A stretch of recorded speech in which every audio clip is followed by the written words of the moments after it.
everybody, this is Jamal from Jayz Internet Solutions. Welcome to another episode of Jayz TV. Today our topic is called social media marketing.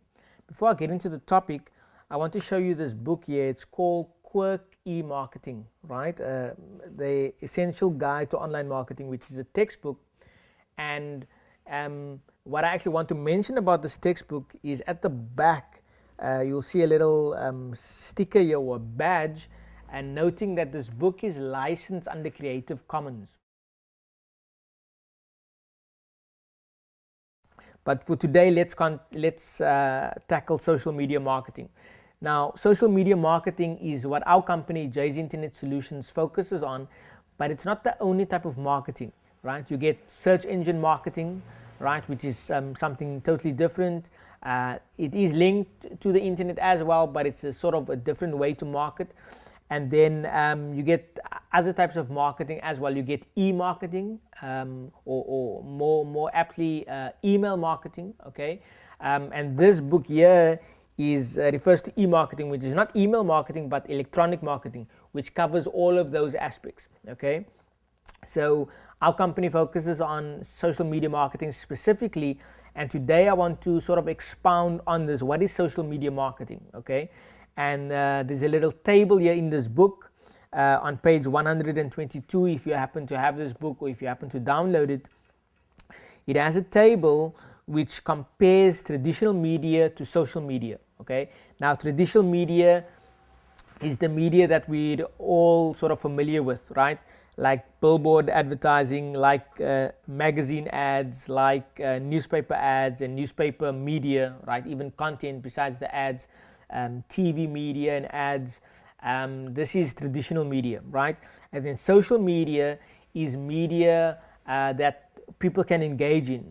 Social media websites like Facebook, like Twitter, like YouTube and Flickr, right? All these mediums where you are allowed to add content, but your consumers are also allowed to add content, and your consumers are allowed to engage with you. They are allowed to comment, they are allowed to click a like button, they are allowed to sort of talk with you. Okay, this is all what is encompassed in social media.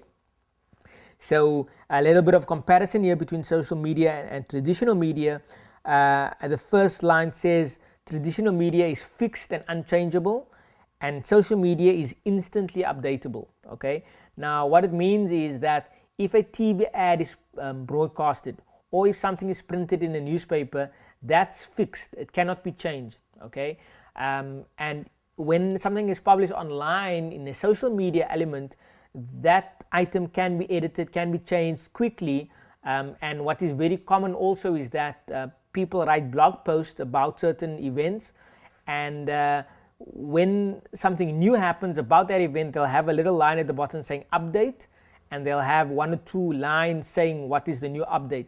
So the article will still be there, but they'll have a sort of an update on sort of what new has happened. Okay, so with traditional media that wasn't possible. If something was published, it was sort of cast in stone. It couldn't be edited, it couldn't be changed.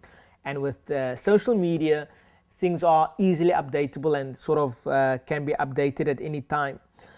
With traditional media, commentary is limited and not real time.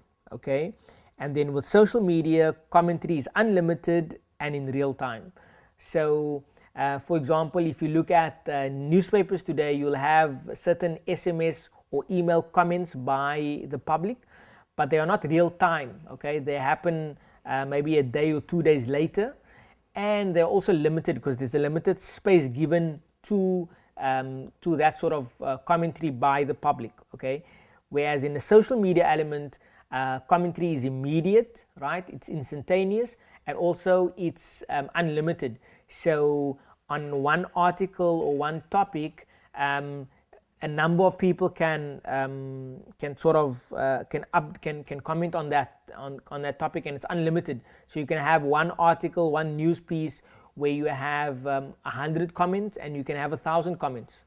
So it doesn't really matter because the internet sort of allows for that. Okay, traditional media has limited time-delayed bestseller lists. Okay, and social media has an instant popularity gauge. And what this means is that in an offline sense, with offline media and traditional media, in order to gauge bestsellers, this takes a long process. It's time delayed, and also it's people have to sort of gauge public opinion over a period of time in order to rate something, to rate a book as a bestseller, or to rate an article as popular. Okay, but on the internet, popularity of an item or an article is quickly sort of ascertained by the number of views that article or video even has, or the number of times it is shared on Facebook or Twitter. So popularity is easily gauged online. With traditional media, archives are poorly accessible, and then with social media, archives are extremely well accessible.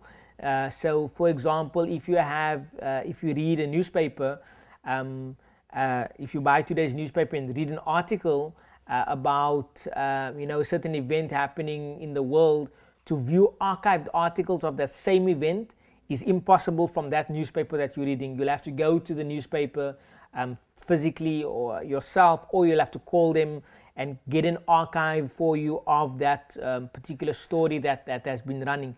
So that's a tedious process. But online, you can read an article, and by one click you can go and see the history of that article or the history of that story. Okay.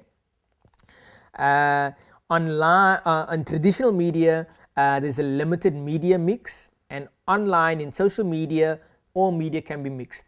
Okay, so if you have a newspaper, there's only print there. There's no audio there. There's no video there. So there's no mix of media. Okay, there's one form of media, and if you look at the radio, which is traditional media as well, there's audio, right? So there's no mix of video. There's no mix of print. It's basically strictly on an audio format. Whereas on the web, you can mix things up with print, text, in other words, and audio and video, and you can jumble that up into the same story. Okay, which is very attractive for users. Then you have a committee of publishers on traditional media. So articles get published via committees, via sort of panels, via sort of an organizational structure. And in social media, individual people become publishers, right? In bigger online social media houses, you have some structure there too, where articles get sort of authorized and sort of passed before it gets published.